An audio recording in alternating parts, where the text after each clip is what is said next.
ચા સાથે ખાવાની મજા પડી જાય તેવી ગુજરાતી સ્ટાઇલ ફરસી પૂરી આજે આપણે પરફેક્ટ માપ સાથે બનાવશું. સાથે પૂરી બનાવતી વખતે તમારી સાથે એવી ટિપ શેર કરીશ કે પૂરી ઘણા બધા લેયર સાથે એકદમ ખસ્તા તૈયાર થશે. અને પૂરીને આજે આપણે એકદમ નવી ટ્રીક સાથે વણશું, જેનાથી મિનિટોમાં તે ડબ્બો ભરીને તૈયાર થઈ જશે, જેને તમે મહિનાઓ સુધી ખાઈ શકો છો. તો ચાલો રેસીપી શરૂ કરીએ. પરફેક્ટ માપ સાથે ફરસી પૂરીનો લોટ બાંધવા ઘરમાં રહેલી કોઈ પણ એક વાટકી સેટ કરી લ્યો. તે વાટકી પ્રમાણે મેં 2 કપ અને વજનમાં 250 ગ્રામ જેટલો મેંદાનો લોટ લીધેલો છે. સાથે તે જ વાટકીના માપથી મેં અડધી વાટકી જેટલો આ રીતનો ઝીણો રવો લીધેલો છે. ઘરમાં જાડો રવો હોય તો તેને મિક્સર જારમાં પીસી લેવો. સાથે મેં અડધા કપ જેટલો ઘઉંનો લોટ લીધેલો છે. રેગ્યુલર રોટલી કરવા માટે જે લોટ વાપરતા હોય તે જ લીધેલો છે. તો જેને એકદમ સહેલુંમાં 2 વાટકી મેંદા સાથે આપણે અડધી વાટકી રવો અને અડધી વાટકી જેટલો ઘઉંનો લોટ લેવાનો છે. હવે પૂરીના મસાલા માટે મેં 1 ચમચી જેટલા મરીના દાણાને અધકચરા ક્રશ કરી લીધેલા છે. સાથે 1 મોટી ચમચી જેટલું અધકચરું ક્રશ કરેલું જીરું અને સ્વાદ પ્રમાણે મીઠું એડ કરી દઈએ.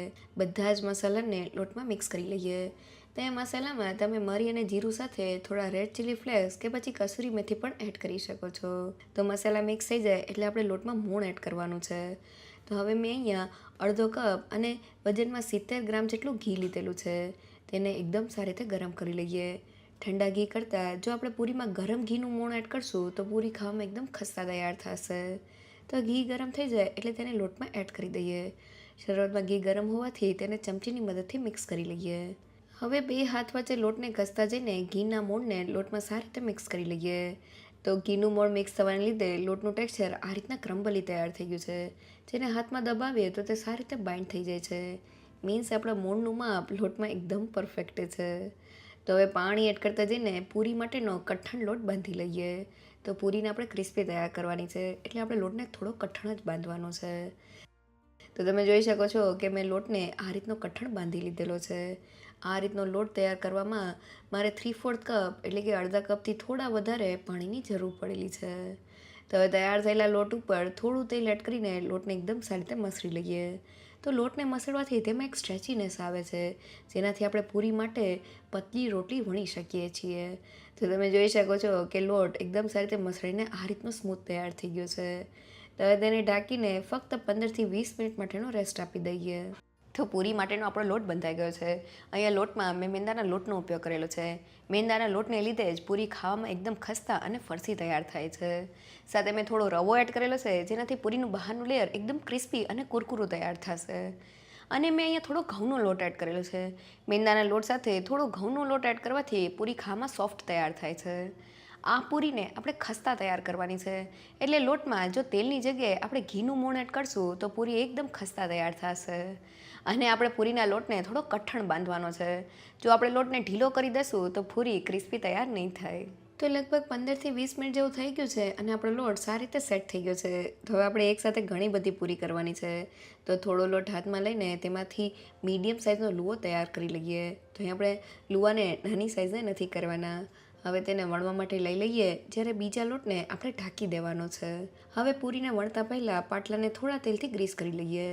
લુઆને પાટલા ઉપર રાખીને તેમાંથી મોટી સાઇઝની રોટલી વણી લઈએ. તો આ રીતની મોટી રોટલી કરવાથી આપણે એકસાથે 4 થી 5 જેટલી પૂરી તૈયાર કરી શકીએ છીએ. તો મેં રોટલીને વણી લીધેલી છે અને તેની થિકનેસ મેં આ રીતની પતલી રાખેલી છે. હવે આપણી પૂરી ફૂલે નહીં તેના માટે કાંટાની મદદથી તેમાં કાપા કરી લઈએ. હવે પૂરીને એક સરખી સાઇઝમાં કરવા માટે મેં આ રીતની વાટકી લીધેલી છે. તેની મદદથી રોટલીને કટ કરી લઈએ. હવે વધારાના લોટને કાઢી લઈએ. તો આપણી એકસાથે 4 નંગ જેટલી પૂરી તૈયાર થઈ છે. હવે એક પૂરીને લઈ લઈએ અને આપણે તેમાંથી લેયર્સ તૈયાર કરવાના છે. તો મેં 1 મોટી ચમચી જેટલો ચોખાનો લોટ લીધેલો છે. તેમાં 2 મોટી ચમચી જેટલું ઘી એડ કરી દઈએ. તો ઘીનું માપ આપણે લોટથી વધુ રાખવાનું છે. હવે તેને મિક્સ કરી લઈએ. તો ચોખાના લોટની જગ્યાએ તમે મેંદો પણ લઈ શકો છો. તો લોટ મિક્સ થઈને આપણો આ રીતનો સાટો તૈયાર થઈ ગયો છે. તો હવે તેમાંથી થોડો સાટો પૂરી ઉપર એડ કરી દઈએ અને તેને આંગળીની મદદથી સ્પ્રેડ કરી દઈએ.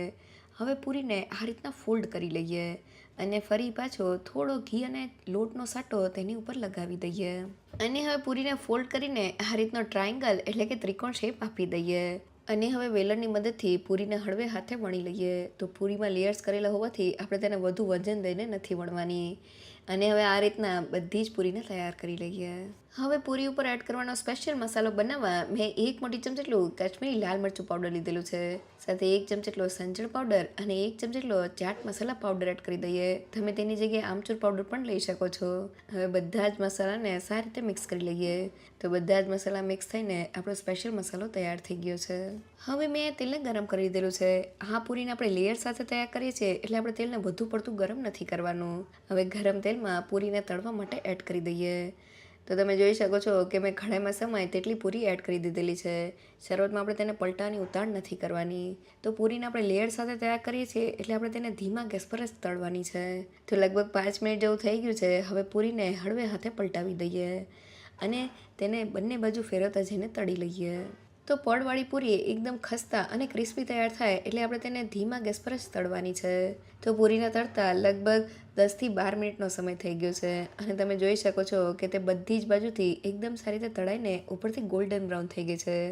સાથે તેના લેયર્સ પણ એકદમ ખુલ્લા તૈયાર થયા છે. તો હવે તળાયેલી પૂરીને ઝારામાં લઈ લઈએ અને હવે તેની ઉપર સ્પેશિયલ મસાલો એડ કરી દઈએ. તો પૂરી ગરમ હોય ત્યારે જ આપણે તેની ઉપર મસાલાને એડ કરી દેવાનો છે. તો જોતાં જ ખાવાનું મન થઈ જાય એવી આપણી ફરસી પૂરી તૈયાર થઈ છે. તો ફક્ત 3 વાટકી લોટમાંથી આપણી ડબ્બો ભરીને પૂરી તૈયાર થઈ છે.